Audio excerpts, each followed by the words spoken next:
नमस्कार बच्चों, कैसे हो आप सब? मज़े में हो ना? विद्यार्थी मित्रों, मैं श्वेता मिस राठौड़ महदी पाठशाला में आप सबका स्वागत करती हूँ। आज हम वापस इकट्ठे हुए हैं कुछ नया सीखने के लिए। तो क्या आप सब तैयार हो ना? विद्यार्थी मित्रों, इस वक्त हम घर बैठ के ऑनलाइन स्टडी कर रहे हैं। आप सब लोग नियमित सारे विषय के वीडियो भी देखते होंगे, सारे विषय का गृह कार्य भी करते होंगे। करते हो ना? तो आज हम जो कुछ भी सीखेंगे वो भी तो आपको लिखना है। इसके साथ साथ आप सब लोग घर पे रह के स्वस्थ और सुरक्षित रहो, ऐसी मैं प्रार्थना करती हूँ। तो बच्चों, आज के हिंदी के तास में आज हम जो कुछ भी सीखने जा रहे हैं वो है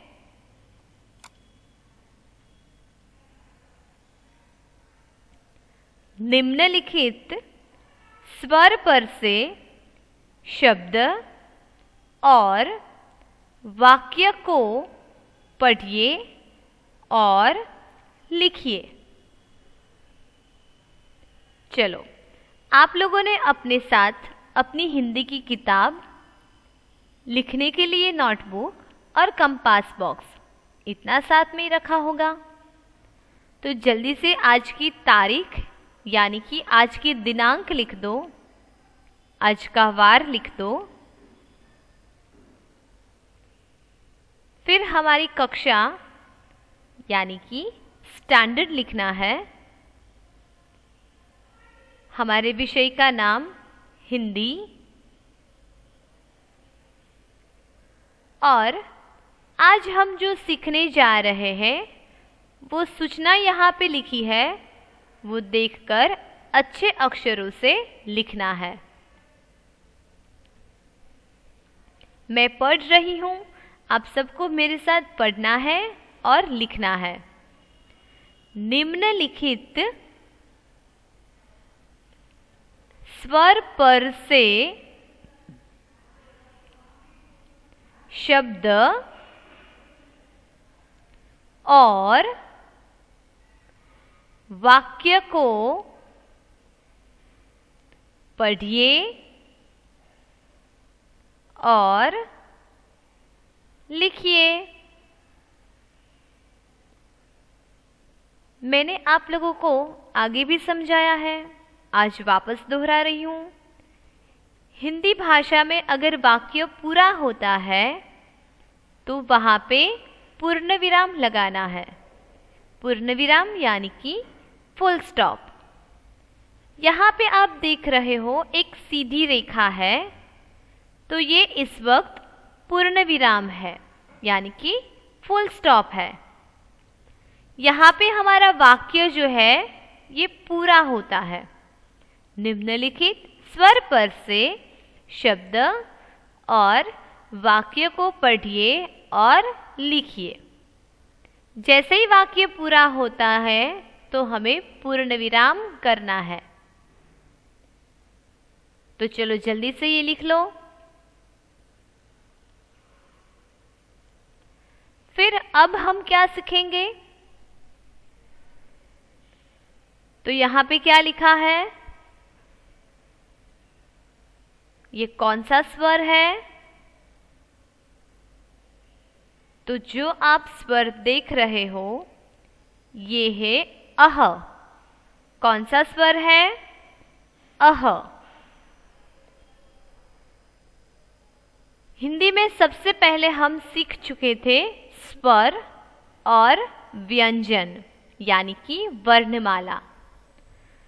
स्वर में अ से लेकर अह तक स्वर होते हैं। सारे स्वर पर से वाक्य हमने सीख लिए हैं, जैसे कि अ, आ, ई, ऊ, रू, ए, ऐ, ओ, औ, और अह। इतने स्वर हम सीख चुके हैं और स्वर के सभी अक्षर पर से हमने वाक्य भी सीख लिए हैं। इसके आगे के तास में अह से आगे जो आता है अम पर से भी हमने वाक्य सीखे हैं। तो अभी अम के बाद क्या आएगा? अह, जो कि आपके सामने है। डबल इन्वर्टेड कोमा के अंदर मैंने जो स्वर लिखा है वो है अह। ये कैसे लिखना है वो आप सब जानते हो, फिर भी मैं एक बार लिख के आप लोगों को दिखाती हूं।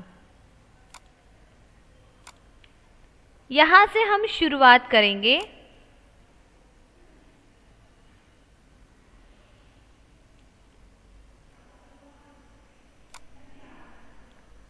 फिर ऐसे लाइन करेंगे और यहां बाजू में दो बिंदियां हैं, एक ये और एक नीचे। तो ऐसे लिखना है अह। यहां से हम शुरुआत करेंगे, फिर ये रेखा और ये सीधी रेखा, फिर ऊपर ऐसे रेखा करनी है और बाजू में दो बिंदियां। तो हो गया अह। देख लिया आप सबने? तो अम के बाद जो स्वर है वो है अह। ये ऐसा स्वर है, इस पर से कोई शब्द शुरू नहीं होता है।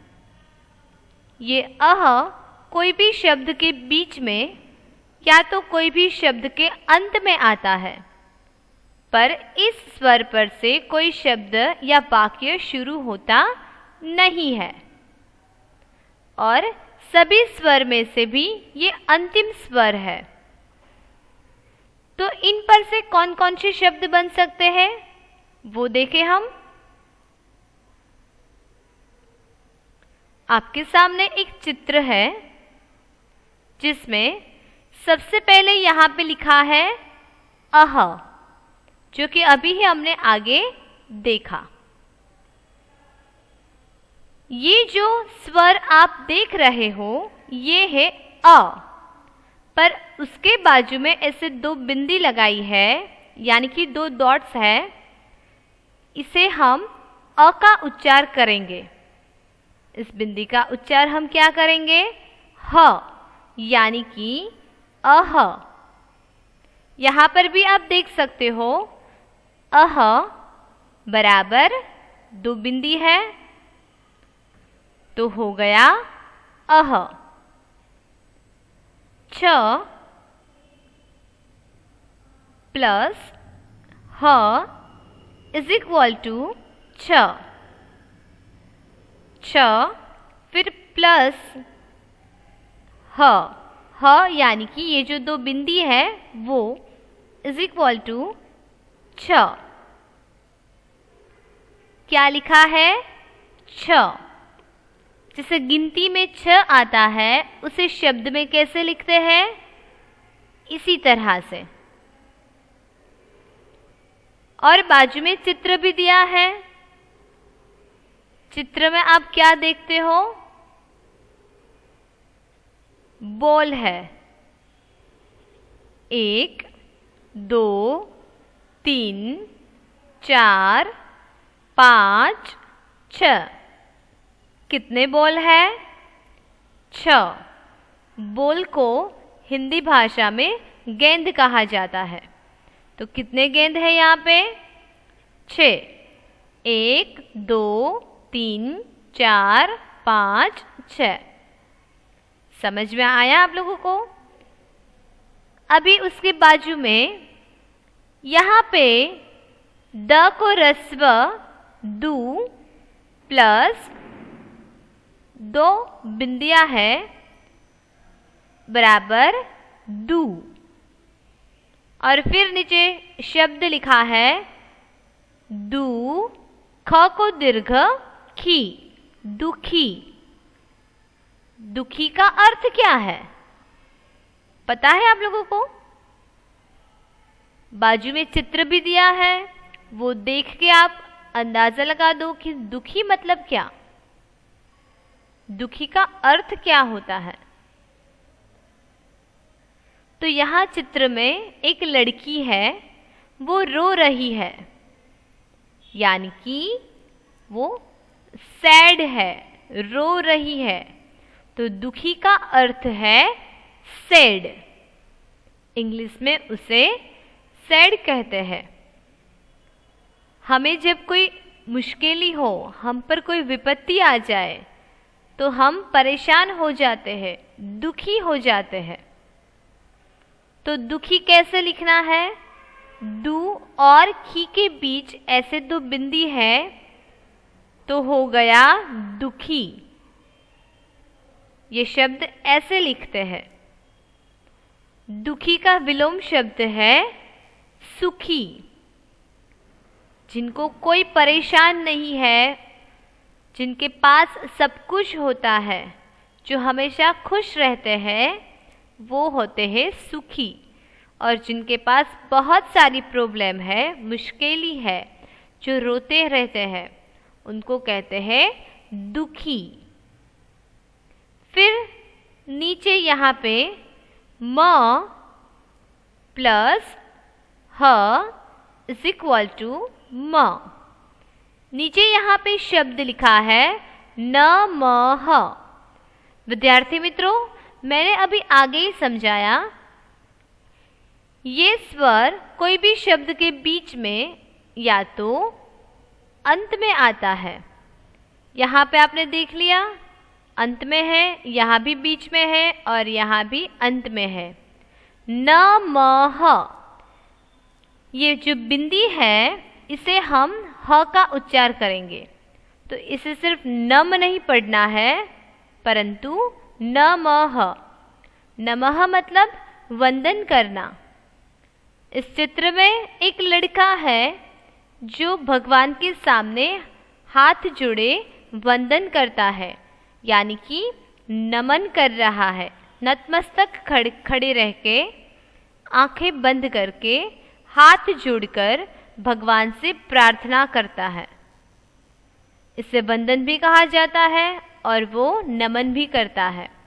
तो क्या लिखा है? नमः।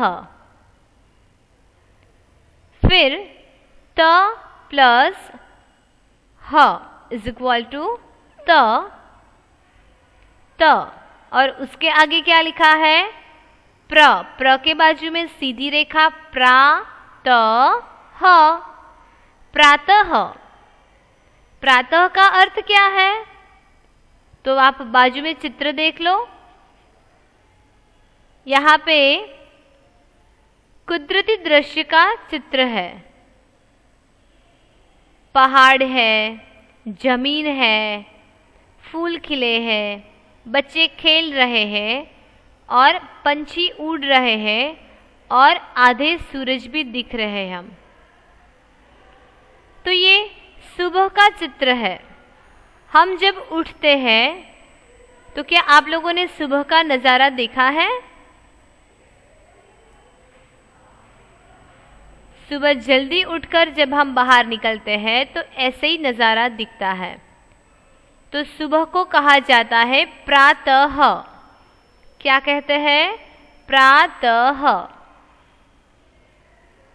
तो अह पर से इस तरह के शब्द आते हैं और ऐसे ही कोई वाक्य है। तो चलो इस स्वर को हमने सीख लिया, कई शब्द को भी सीख लिया। अभी वाक्य को सीखेंगे।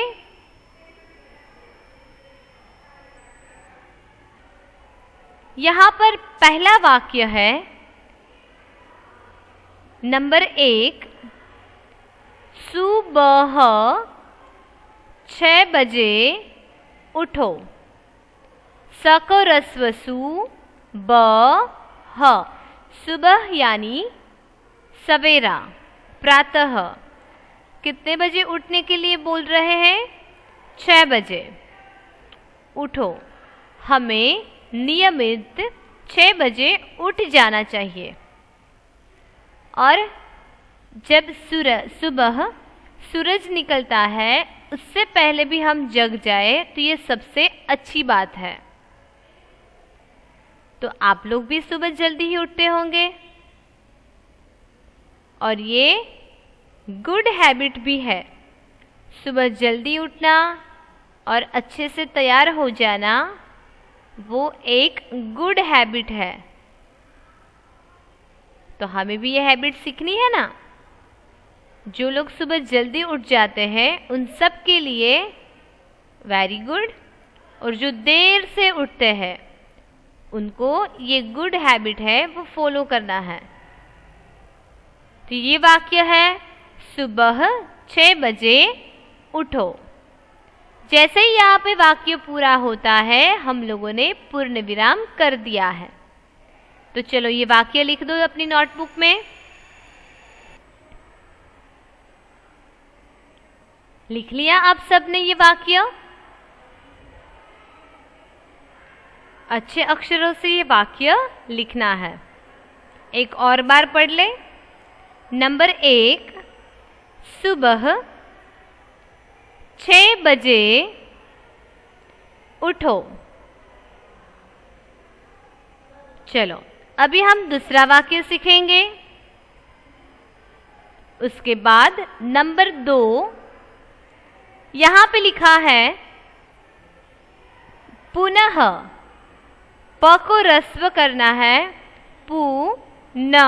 और अभी मैंने आगे आप लोगों को सिखाया कि बाजू में 2 बिंदी है तो उसे क्या पढ़ना है? ह।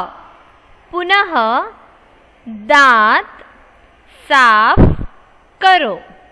दांत, दांत का अर्थ होता है टीथ। साफ करो। जैसे ही यहाँ पे वाक्य पूरा होता है हमें पूर्ण विराम करना है। फिर से दोहरा रही हूं। नंबर 2, पुनः दांत साफ करो। पुनः का अर्थ होता है फिर से। एक बार जो हमने कर लिया है, अभी दूसरी बार यानी कि फिर से पुनः दांत साफ करो। सुबह उठते ही हम सबसे पहले क्या करते हैं? अपने दांत को साफ करते हैं। आप सब करते हो ना? ये भी एक गुड हैबिट है। सुबह उठते ही हम अपने दांत साफ कर ले यानी कि ब्रश करें, वो एक गुड हैबिट है और हमारे स्वास्थ्य के लिए भी अच्छा है। बहुत सारे बच्चे ऐसे होते हैं जो सुबह उठकर सीधा ही चाय पीते हैं, पर ये बैड हैबिट है। हमें सुबह उठकर सबसे पहले अपने दांत को साफ करना होता है, फिर स्नान करना होता है, उसके बाद ही हमें चाय नाश्ता करना चाहिए। तो ये जो गुड हैबिट है रोज दांत साफ करने की, वो अगर आप में से कोई नहीं करता है तो वो आज से ही शुरू कर दीजिएगा। तो ये हमारा दूसरा वाक्य है जो कि आप लोगों को अपनी नोटबुक में अच्छे अक्षरों से लिखना है। जल्दी से लिख लीजिए।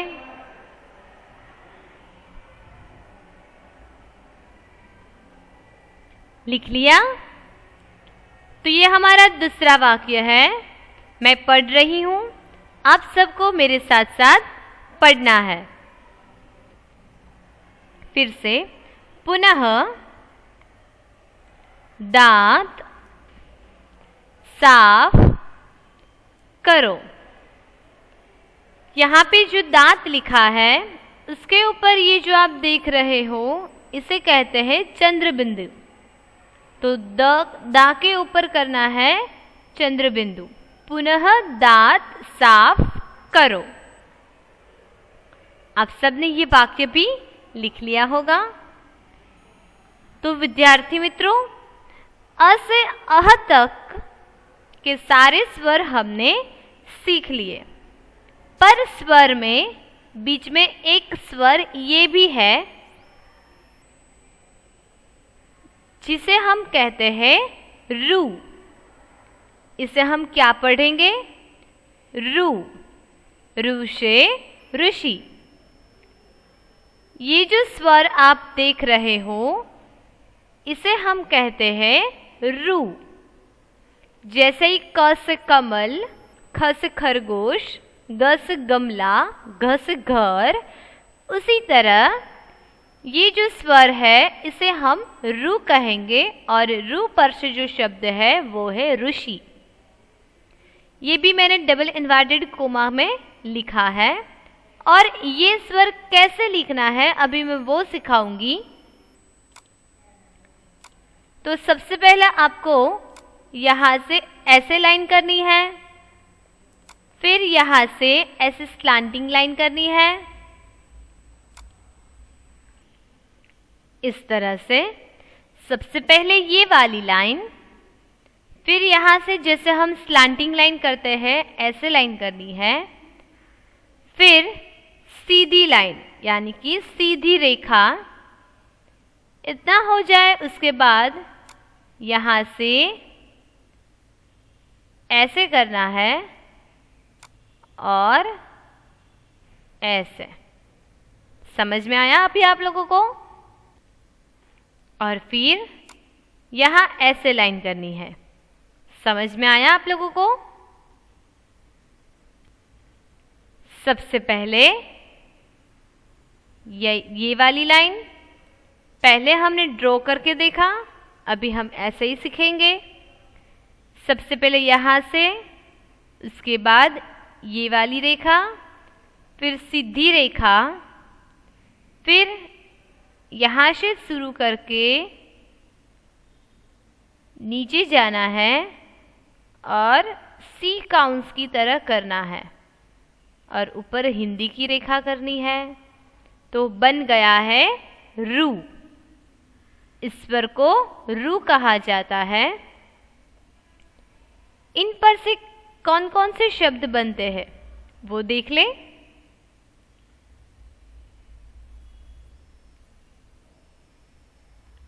अभी आपके सामने जो चित्र है, यहाँ पे आगे हमने जो रू सीखा वो रू यहाँ पे लिखा है। यहाँ पर भी रू है बराबर। नीचे सी काउंट्स की तरह आप जो देख रहे हो वो यहाँ पे है। इन स्वर पर से कौन से शब्द बनते हैं? तो सबसे पहले यहाँ पे लिखा है ग प्लस, नीचे जो आप देख रहे हो कर्व जो है इज इक्वल टू ग्रू।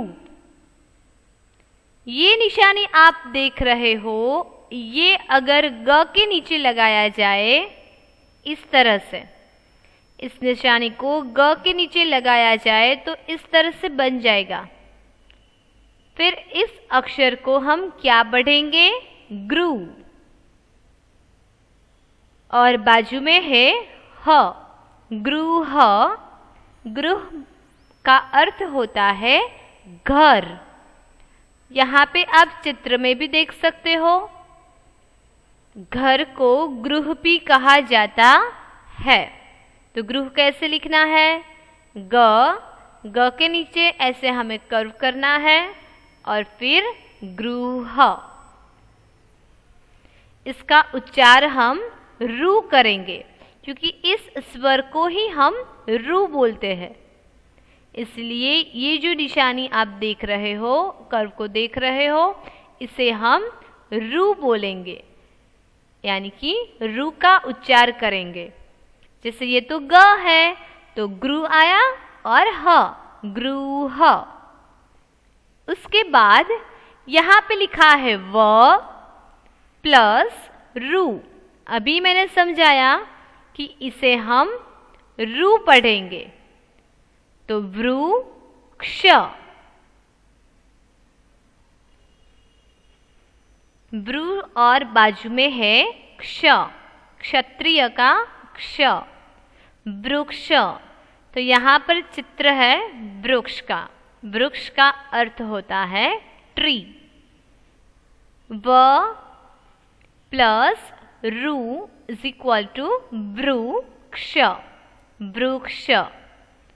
उसके बाद यहाँ पे म प्लस रू इज इक्वल टू मृ, और बाजू में कौन सा अक्षर है? ग, तो इसे हम क्या पढ़ेंगे? मृग, मृग। अभी ये चित्र में क्या दिख रहा है आपको? हरण, यानी कि हिरन। गुजराती भाषा में हम इसे हरण कहते हैं और हिंदी में इसे हिरन कहा जाता है, और साथ ही में मृग भी कहा जाता है। उसके बाद त प्लस रू इज इक्वल टू त्रु, और यहाँ पे भी त्रु है और त्रु के बाजू में कौन सा अक्षर है? अण, तो इसे क्या पढ़ेंगे हम? तृण। ये जमीन में जो घास निकला है तो इसे तृण भी कहा जाता है। ये जो आप देख रहे हो ये जमीन है और इस जमीन में घास निकल आया है, तो इसे हम तृण भी कहते हैं। तो बच्चों अब समझ में आया आप लोगों को? ये जो स्वर है रू, इसका उपयोग हम कैसे करते हैं? और भी सारे शब्द यहाँ पे हैं जिसे हम पढ़ेंगे और समझेंगे। तो सबसे पहला कौन सा शब्द है? प्रू थ वी, थ को आधा किया है और व के साथ जोड़ दिया है। पृथ्वी, पृथ्वी यानी अर्थ, जहाँ पे हम रहते हैं, पृथ्वी में रहते हैं ना हम। उसके बाद दूसरा शब्द है वो है नृप, न को नीचे रू लगाया है और प, नृप। नृप का अर्थ होता है राजा। फिर तीसरा शब्द है कृपा, क फिर नीचे रू लगाया है, प के बाजू में सीधी रेखा, कृपा। फिर घृणा, घ नीचे रू और अण बाजू में सीधी रेखा, घृणा। उसके बाद ऋतु, ये जो रू देख रहे हो वही वाला रू यहाँ पे है, तो ऋतु मतलब सीजन। इस वक्त कौन सी ऋतु शुरू है? अभी धीरे धीरे समर सीजन स्टार्ट हो गई है। फिर अंतिम शब्द अमृत, सबसे पहले अ फिर म नीचे रू लगाया है और त, अमृत। तो इस रू के स्वर पर से ऐसे ऐसे शब्द बन सकते हैं, और इन पर से वाक्य कौन से हैं? तो सबसे पहला वाक्य है भगवान, भगवान कृपालु। देखो ये क के नीचे क्या है? रू लगाया है, वो कर्व है। फिर प के बाजू में सीधी रेखा, ल को रस्व लगाना है, रस्व उ, कृपालु है। ह के ऊपर डबल मात्राएं और ऊपर बिंदी। भगवान कृपालु है। फिर दूसरा वाक्य देखेंगे हम। यहां पे लिखा है पृथ्वी घूम रही है। पृथ्वी यानी कि अर्थ घूम रही है, यानी कि वो गोल गोल फिर रही है। हमारी पृथ्वी कैसे है? गोल है, यानी कि राउंड में है, ना तो वो स्क्वायर है ना रेक्टेंगल है, ना तो उसमें कोई कॉर्नर है।